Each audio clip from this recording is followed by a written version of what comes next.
Leadership in Turbulent Times by Doris Kearns Goodwin. Read by Beau Bridges, David Morse, J.O. Sanders, and Richard Thomas, with an introduction and epilogue read by the author.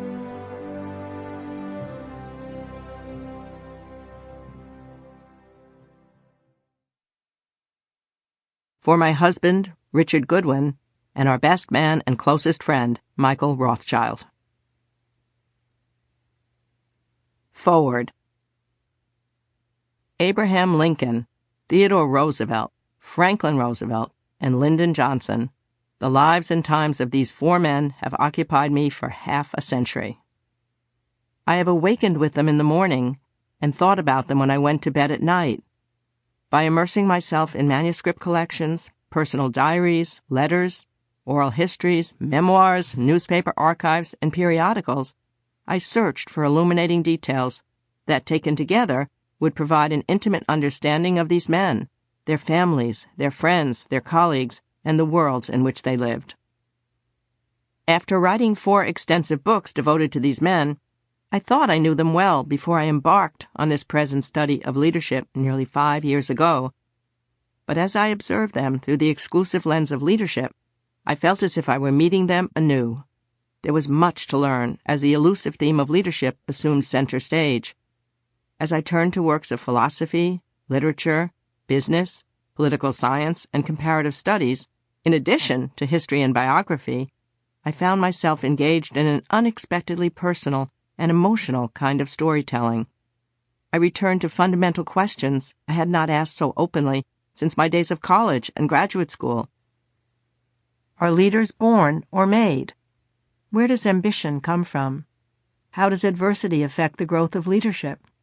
Do the times make the leader, or does the leader shape the times? How can a leader infuse a sense of purpose and meaning into people's lives? What is the difference between power, title, and leadership? Is leadership possible without a purpose larger than personal ambition? How fondly I remember long and heated sessions over just such questions with my graduate school friends, arguing through the night with a fervor surpassing our level of knowledge. Yet, at bottom, something in these discussions was exactly on the mark, for they engaged us deeply, tapped our idealism, and challenged us to figure out how we wanted to live our own lives.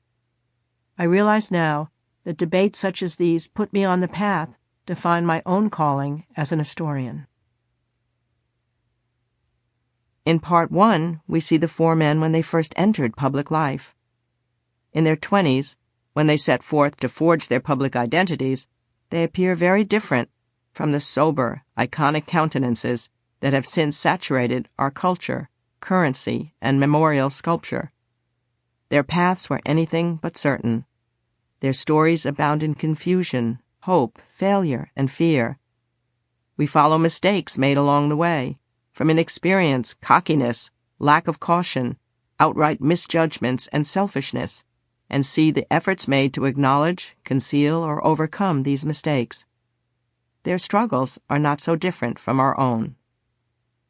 No single path carried them to the pinnacle of political leadership. Theodore Roosevelt and Franklin Roosevelt were born to extraordinary privilege and wealth. Abraham Lincoln endured relentless poverty. Lyndon Johnson experienced sporadic hard times. They differed widely in temperament, appearance, and physical ability. They were endowed with a divergent range of qualities often ascribed to leadership: intelligence, energy, empathy, verbal and written gifts, and skills in dealing with people. They were united, however, by a fierce ambition, an inordinate drive to succeed. With perseverance and hard work, they all essentially made themselves leaders by enhancing and developing the qualities they were given. All 4 men were recognized as leaders long before they reached the presidency. And like rocks in a polishing cylinder, all 4 were brought to shine by tumbling contact with a wide variety of people. They had found their vocation in politics.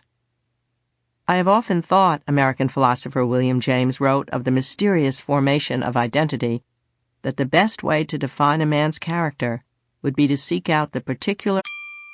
Sample complete. Ready to continue?